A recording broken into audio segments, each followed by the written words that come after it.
of energy from burning ATP, but it is not because we break a bond. It's a common misconception that we get energy from ATP by breaking a bond. In fact, breaking of a bond is actually always going to be endergonic, that is, it requires energy. But the key is what we get in return. Basically, there are inherent reasons why ATP hydrolysis is favorable, as well as the fact that basically our cells take this thing that's already favorable and it makes it even more favorable by stocking up a ton of ATP, leading to high ATP ADP ratios.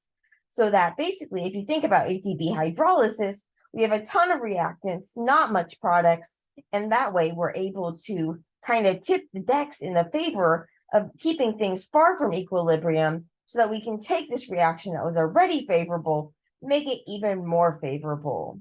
But our bodies have to actually expend a lot of energy in order to keep these levels high. But first off, let's start by thinking about what's inherently favorable about this breaking of ATP. Again, it's not that breaking that's favorable. Instead, it's what we get in return.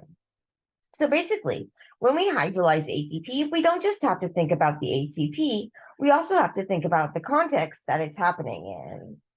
When we hydrolyze ATP, basically we're doing this in water. So we take these bonds that were in these ATP, and now we're going to be able to form more bonds with water. So we get hydration. We're also able to basically free electric repulsion. We have those three phosphate groups that are kind of like these negatively charged groups being held together. I like to think of it as a tightly clamped spring. Just as if you had a spring, you were trying to clamp it, and you had some sort of like ping pong ball at the end or something. It'll take you energy to kind of like hold that clamped. But if you release that clamp, well, now your ball is going to go flying across the room. Instead of shooting balls across the room, our cells do things like powering unfavorable reactions by coupling the hydrolysis of ATP to those things. So once we basically release that repulsion, a couple things can happen. One is that we can get like hydration. So basically we can have water molecules form bonds with all of those ATP parts that were released. And this hydration, basically now we're making bonds. If we said that it took energy to break bonds, well, then we get energy when we make bonds. And it's not just covalent bonds that matter, it's also these interactions. And so basically by forming like hydrogen bonds and all these like ion-dipole interactions with the water, basically we're going to get an enthalpy gain. Additionally, we can get some other stuff. One is resonance stabilization. So the phosphates are resonance stabilized. Basically, all those oxygens are sharing electrons, but they can do this better if they're not like tied to one another. So in a free-floating phosphate group, so in one of these like orthophosphate groups where you just have like a phosphorus and oxygens and it's not tied up by being held next to other stuff, basically you get better resonance stabilization. And when you get this resonance stabilization, basically that makes molecules happy. So basically, when you do the hydrolysis, you relieve the charge repulsion between these negatively charged groups. Then once you've released that orthophosphate, now you get this resonance stabilization. You can also get hydration with water, and you can get ionization. So you can go from this ADP2 minus to this ADP3 minus. Basically, you deprotonate this, and again, this is going to be favorable, releasing even more energy. So altogether, all these effects are going to combine to give you a combined delta G naught prime of about minus 30.7 and 30.5 kilojoules per mole, or about 7.3 kilocals per mole. And that's just if you attack the gamma phosphate group. If, however, you attack one of the other positions, you can get even more energy. Say you transfer an AMP molecule. Well, now you're left with this pyrophosphate. This pyrophosphate, these two phosphates held together, well, here you still have this negative charge repulsion to deal with. We broke up this one, so we freed some repulsion, but now we have another place we can free repulsion. And if we free this repulsion, we'll get even more energy. And so basically, we can use this to offset the cost of even more energetically expensive things, like joining together DNA nucleotides or things like this. So you can see that basically, if you take ATP and you hydrolyze it to give you ADP and inorganic phosphate, you get about minus 7.3 kilocalories per mole. If you take that to AMP, instead, you add AMP and you release that pyrophosphate, well, now you get minus 10.9 kilocalories per mole. And on top of that, when you go and you further hydrolyze that pyrophosphate, well, now you get to orthophosphate, so you get another minus 4.6 kilocalories per mole. So by doing that, you get even more energy. So all of these ways are contributing to kind of like the inherent favorability of the ATP hydrolysis, as reflected by the delta G naught prime and by the KEQ, which remember are directly related to one another. Both of these are telling us about the equilibrium favorability, basically, the intrinsic thermodynamic favorability. Basically, if you were to mix things together at equal concentrations and then let them go and reach equilibrium, would you end up with more products or more reactants? In the case of ATP hydrolysis, we can write an equation like this where we take ATP and we get to ADP plus PI, so inorganic phosphate or orthophosphate. We're not leaving water out of this equation because we do that all the time in biochemistry, because we take it to be constant at 55 or so molar, so high that it's not really going to change. Anything's just like a drop in the bucket and we don't worry about it. But we will see that we do need to worry about the concentrations of ATP, ADP, and inorganic phosphate. We can write our KEQ equation where we have the products over our reactant. So ADP times inorganic phosphate over ATP. The negative delta G value that we have and the KEQ value that we get a high KEQ value for this, is telling us that the ADP is going to be highly favored over the ATP. So if we were to go and we would let these reach equilibrium, we would end up with way more ADP than we would have ATP. Put it graphically, we can see that the delta G between ATP and ADP and inorganic phosphate is going to be very large and negative, telling us that our ADP and inorganic phosphate is at a lower energy than our ATP.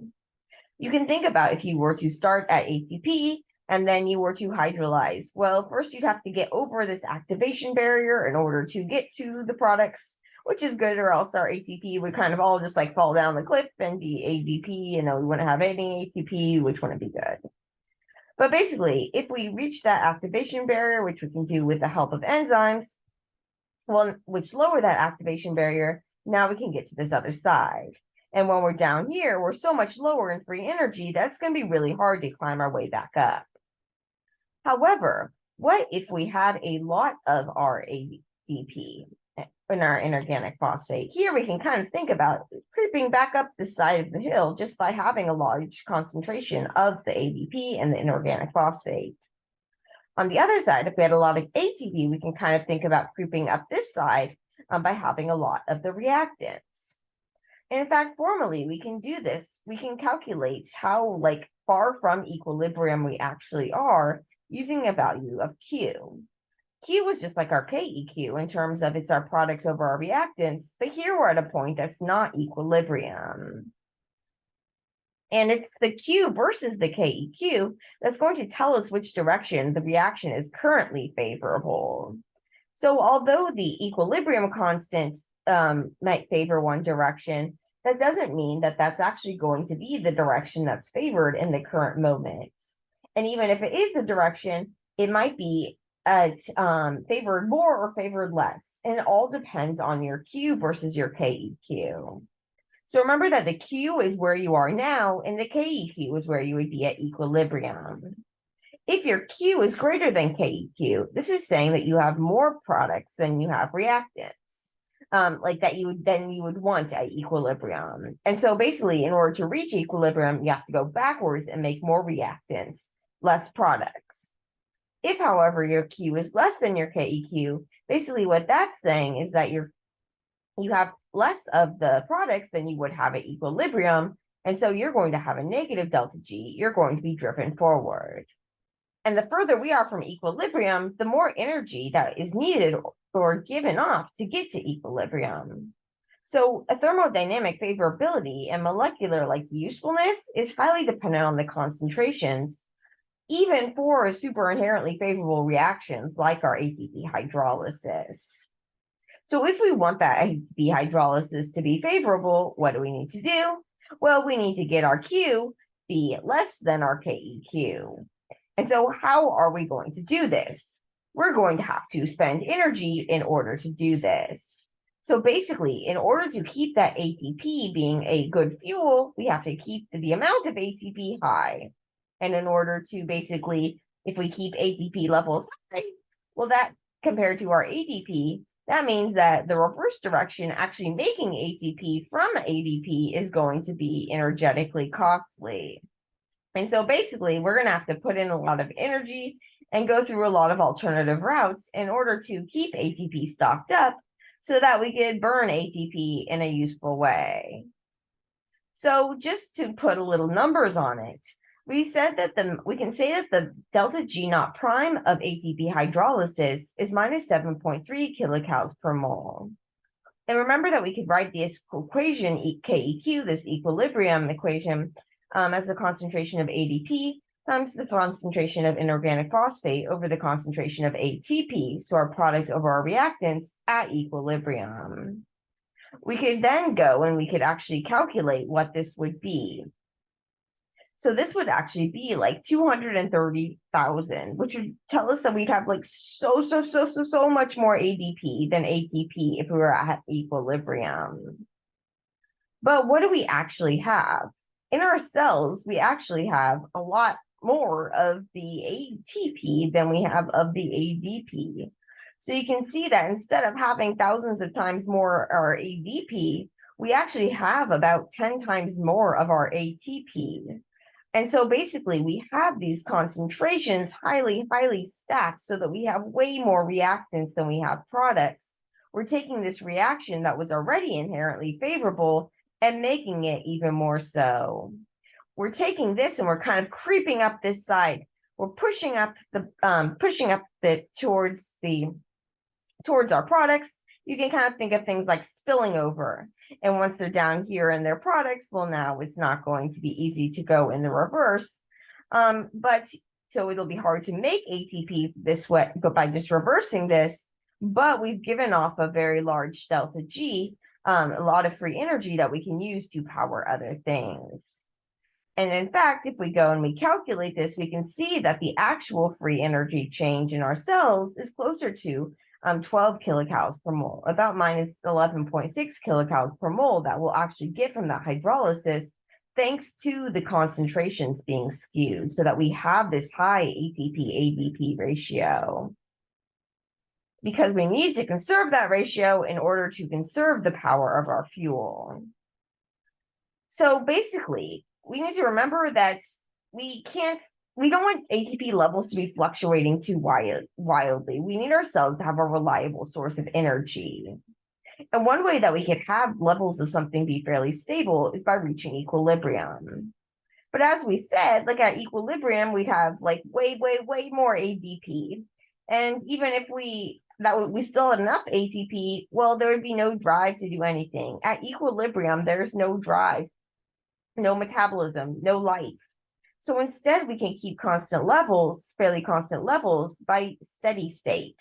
So basically, if we keep making ATP at the rate at which we burn ATP, well, now we're basically able to keep a steady source of energy.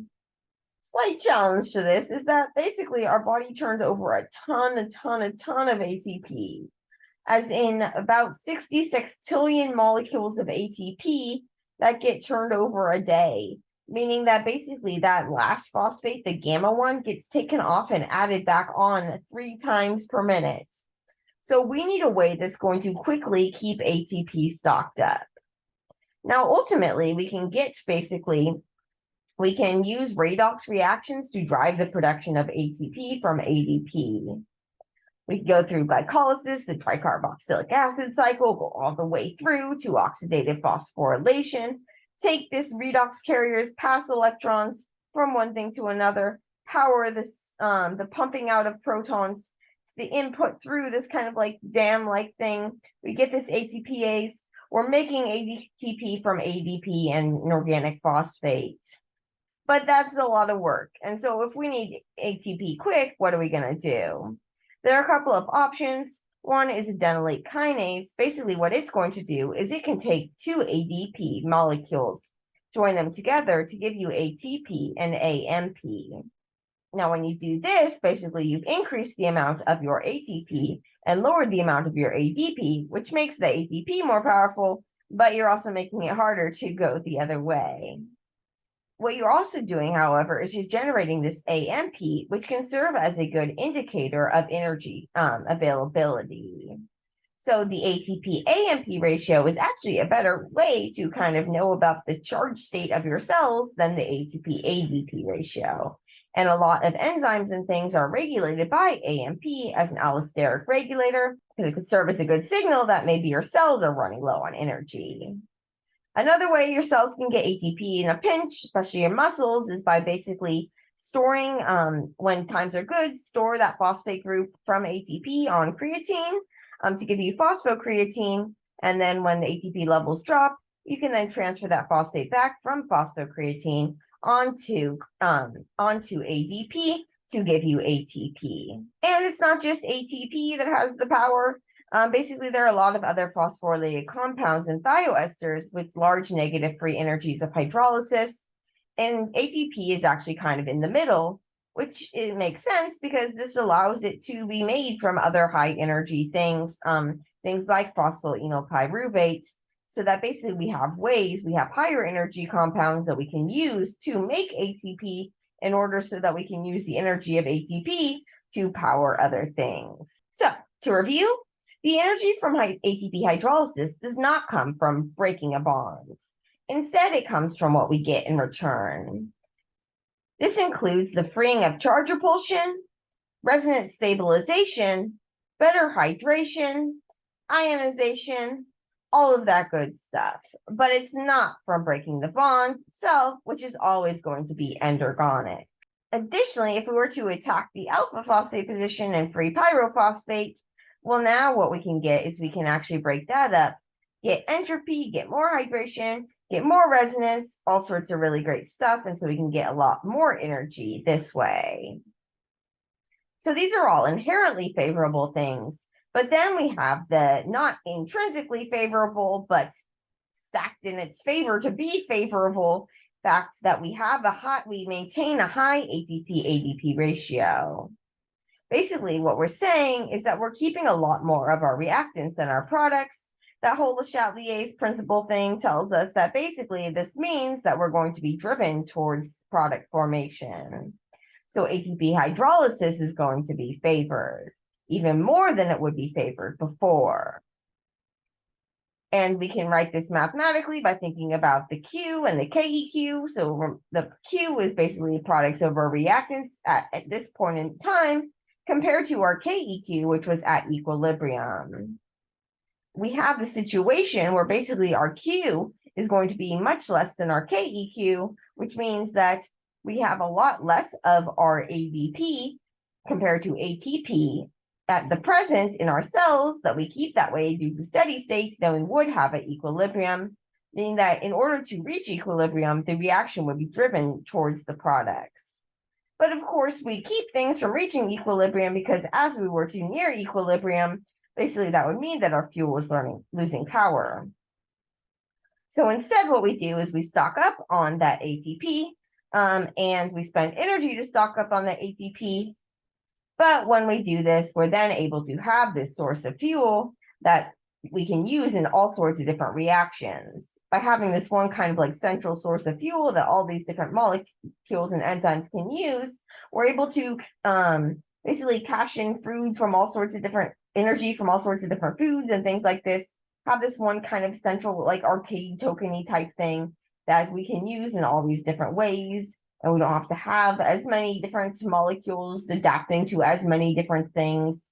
And this is going to make ATP a great source of energy, as well as a great like energy money.